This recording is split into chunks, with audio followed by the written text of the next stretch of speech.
Bonjour Marlo. Waouh! Papa, maman, est-ce que vous pouvez me montrer le tableau La Dame à l'Hermine de Léonard de Vinci? S'il vous plaît. C'est bon? Tu as le tableau sous les yeux? Oui! Très bien. Prépare-toi.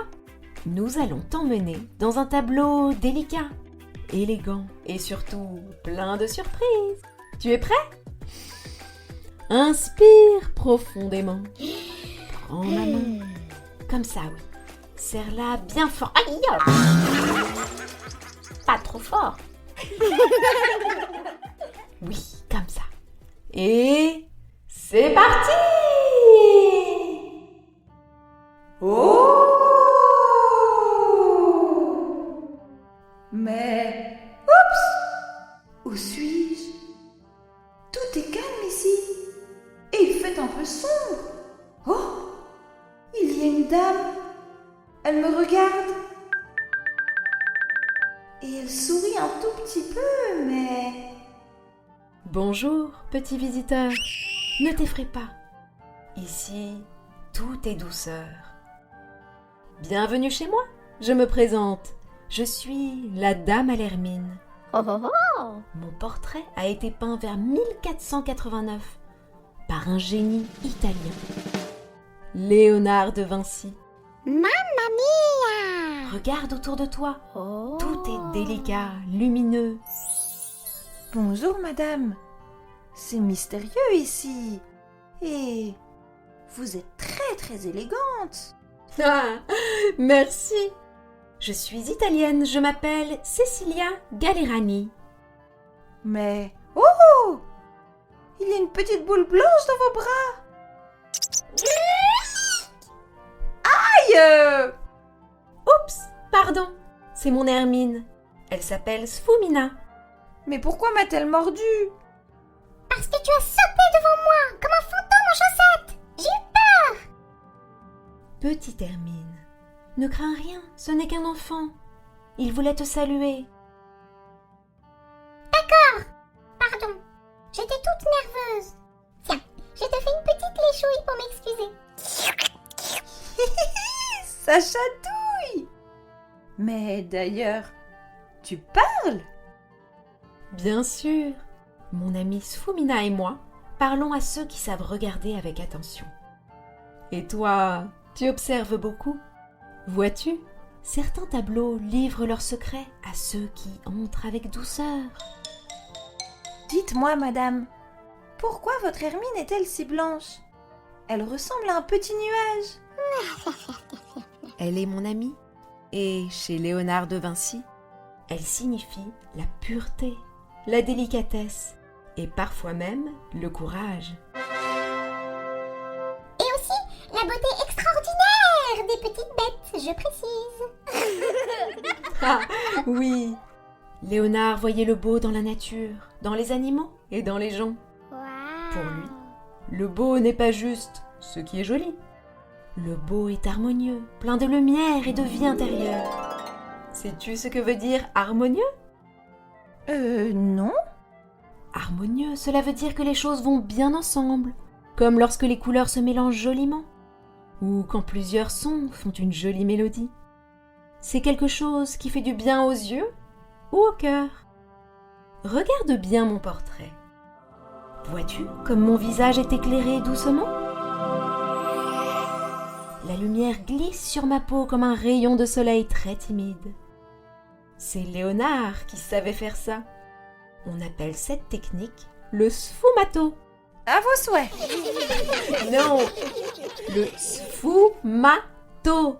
Sfuma quoi? Ça veut dire enfumé en italien. Mais ne t'inquiète pas, ce n'est pas de la fumée de cheminée. C'est juste que les contours sont tout doux, un peu flous, comme si la lumière faisait fondre les ombres. Ah oui. On dirait que vous rêvez un peu, madame. Peut-être bien. Léonard de Vinci aimait peindre les pensées cachées. Il disait que le visage d'une personne raconte souvent ce qu'elle ressent, même sans parole. Mais attendez, je viens de remarquer quelque chose. Vous ne regardez même pas l'hermine. On dirait que vous regardez ailleurs. Comme si quelqu'un allait entrer dans la pièce. Coucou. Très bonne oreille. C'est vrai. Dans beaucoup de portraits, les gens regardent droit devant. Mais moi, je tourne la tête. Comme si je venais d'entendre quelque chose ou quelqu'un. C'est mystérieux. Tout à fait, c'est ce que voulait Léonard de Vinci. Il aimait créer des histoires silencieuses. En me peignant de côté, il laisse deviner que quelque chose se passe hors du tableau. Comme si j'étais vivante, prête à bouger, à parler, à respirer. Et moi, je me tiens bien serrée dans ses bras. Tu as vu mes petites pattes? Je me cramponne comme un bébé accroché à sa maman. Mais pourquoi te tiens-tu comme ça? Parce que Léonard voulait montrer que je suis vive, curieuse, mais aussi sage. L'hermine, c'est un symbole. Ah bon? Un symbole de quoi? Oui, à l'époque, on disait que l'hermine préférait mourir plutôt que de salir sa fourrure blanche. Elle représentait donc la noblesse, la pureté et la force de caractère.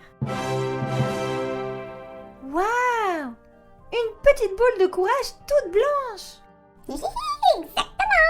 Et très mignonne aussi, il faut le dire. Sais-tu qu'il y a un message caché à ma présence? Ah, Je suis l'emblème du duc de Milan, qui est amoureux de Cécilia. intéressant. Mon enfant, regarde aussi mes vêtements. Vois-tu cette robe rouge et cette manche bleue?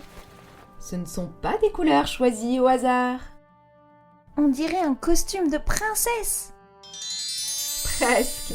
Elle montre que je suis une femme importante. Léonard aimait peindre les tissus comme s'ils étaient réels. On imagine presque leur texture, leur douceur. Moi, je trouve que le plus joli, c'est votre bijou noir autour du cou. Le vois-tu? Oh oui alors. C'est un très joli collier ça. Un collier très simple. C'est lui qui met en lumière mon visage. Léonard disait que parfois, un petit détail peut rendre une peinture beaucoup plus vivante. Incroyable. Madame, quand je regarde votre tableau, je me sens comme apaisée. C'est exactement ce que voulait le peintre. Un moment calme, un instant suspendu. Comme si le temps s'arrêtait entre moi, mon Hermine et toi, le visiteur. Tu veux savoir un secret? Oui. Ce tableau a plus de 500 ans. Et pourtant, il continue de raconter des histoires à chaque personne qui le regarde. C'est exact, car l'art, petit ami, est une porte vers les rêves, les pensées et les émotions des gens, même ceux qui ont vécu il y a très très longtemps. C'est magique.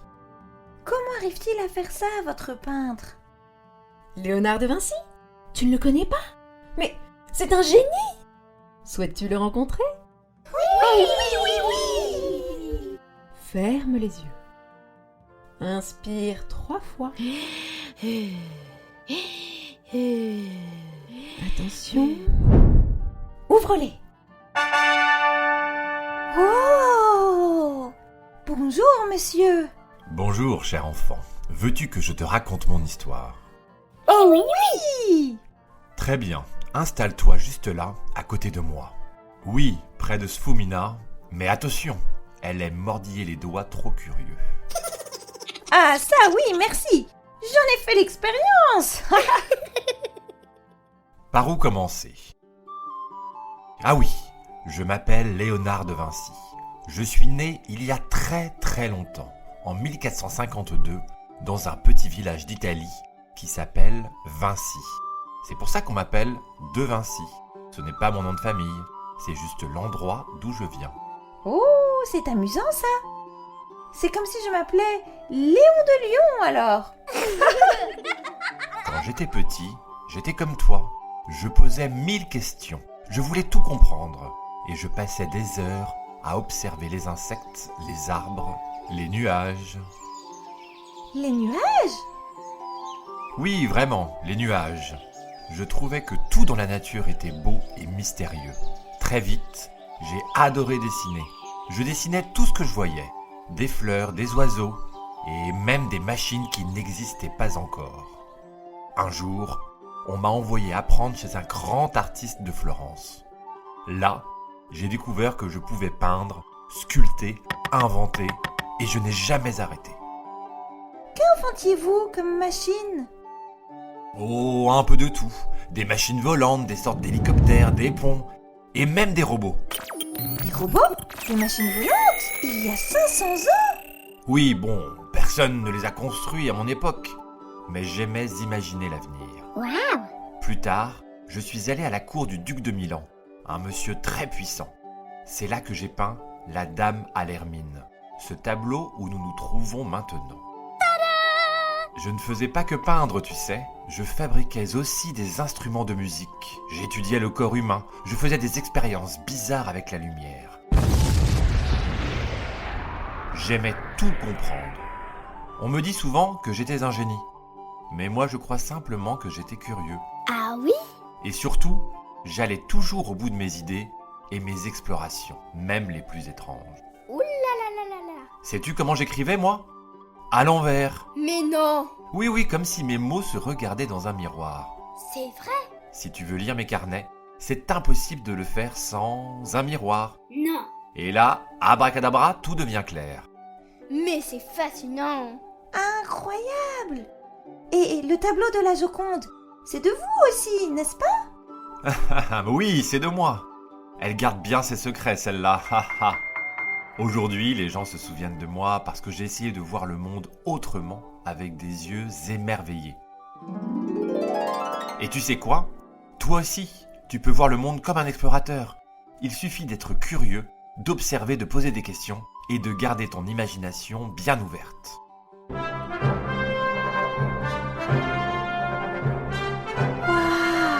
C'est magnifique! Merci petit ami. Et maintenant, je te laisse rentrer chez toi et explorer, découvrir, créer, imaginer, rêver. Super! J'ai une idée justement de machine incroyable! Ah oui? C'est un robot qui range ma chambre! Ah, petit coquin. Allez, file et amuse-toi bien avec tes explorations. Voici un petit baiser, Léon.